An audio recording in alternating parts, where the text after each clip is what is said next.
اللہ تعالیٰ کسی کے لہجے میں، کسی کی آواز میں، کسی کے کردار میں اور ایون کسی کی تحریر میں اتنا اثر دے دیتا ہے. اثر ڈالنے والی ذات اللہ رب العزت کی ہے.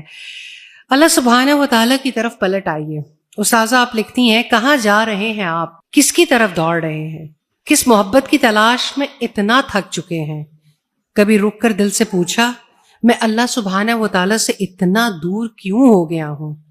کیا وہ رب جس نے مجھے پیدا کیا، جو مجھے ہر رزق دیتا ہے، جو میری ہر آہ سنتا ہے، کیا وہ مجھے معاف نہیں کرے گا؟ سب سے یہاں تک یہ والی بات کل کے سیشن میں بھی ملٹیپل ٹائمز آئی. کیا اللہ تعالیٰ ہم سے بہت سارے ایسے گناہ ہو گئے، غلطیاں ہو گئیں، لا علمی میں ہو گئیں، پتہ نہیں تھا، اللہ تعالیٰ کیا مجھے معاف کر دے گا؟ اس کے پاس پلٹ، کیونکہ آپ کی کتاب کا ٹاپک بھی ریٹرن ٹو اللہ ہے، اس کے پاس پلٹ جانا کیا اتنا آسان ہے یا مشکل ہے؟ بڑی اہم بات ہے اس پوائنٹ آف ویو سے کہ شیطان سب سے زیادہ انسان کے دل میں یہی وسوسہ ڈالتا ہے، ریپیٹڈلی یہی خیال آتا ہے کہ میرے سے تو اتنے گناہ ہو گئے، اللہ تعالیٰ مجھے کیسے معاف کرے گا؟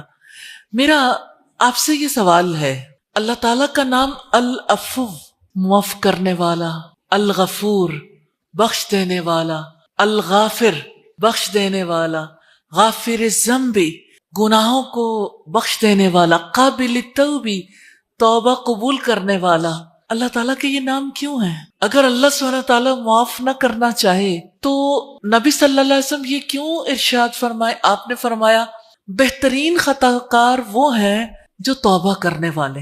کبھی خطا کار بھی بہترین ہوتا ہے، یعنی اللہ تعالیٰ کو لوٹنا بہت زیادہ پسند ہے. توبہ کا مطلب ہی لوٹنا ہے، واپس آنا ہے. تو اللہ سبحانہ تعالیٰ کو اپنے بندوں میں سے وہ بندے جو کبھی نہیں لوٹتے وہ پسند نہیں آتے. نبی صلی اللہ علیہ وسلم نے فرمایا اگر تم، یعنی انسان خطائیں کرتا ہے نا تو پھر معافی مانگتا ہے، کہ اگر اللہ سبحانہ تعالیٰ سے کوئی توبہ نہیں کرے گا، یعنی خطائیں نہیں کریں گے، تو اللہ تعالیٰ تمہاری جگہ ایسے لوگ پیدا کر دے گا جو خطائیں کریں، پھر اللہ تعالیٰ انہیں معاف کر دے. تو اپنی معافی کا، اپنی توبہ کا دروازہ اس نے کھلا رکھا ہے جب تک قیامت نہیں آ جاتی. اور ہر بندے کی زندگی میں اس کی موت ہی اس کے لیے قیامت ہے، اور زمین کی زندگی ختم ہونے کا وقت قیامت ہے.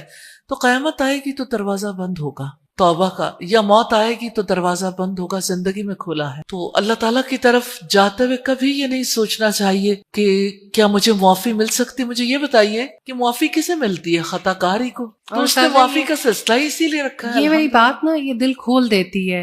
اللہ اور اللہ کے رسول صلی اللہ علیہ وآلہ وسلم کا مطلب الفاظ کا چناؤ، بہترین خطا کار. آپ کی بات درست ہے کہ کبھی کبھی کوئی خطا کار بھی بہترین ہوتا ہے، ورنہ ہمارے ہاں تو کوئی ہم سے غلطی ہو جائے یا ہم سے کسی دوسرے سے غلطی ہو جائے تو ہمارے لیے یہ والی بات. لیکن فائزہ میں اس کو ضرور بتانا چاہتی ہوں خطا کار کیسے بہترین ہوتا ہے. دیکھیں خطا ہو گئی تو وہ پھر بھی شیطان کے وسوسے کا شکار نہیں ہوا. اس کے پارٹ پہ خطائیں ہیں، غلطیاں ہیں، لیکن اس نے ایکسیپٹ نہیں کیا. وہ پھر بھی اللہ سبحانہ تعالیٰ کی طرف ہی لوٹ کے آیا. وہ کسی نے کہا نا کہ وہ جہاں بھی گیا لوٹا تو میرے پاس آیا. ایک یہی بات تو اچھی ہے میرے ہرجائی کی.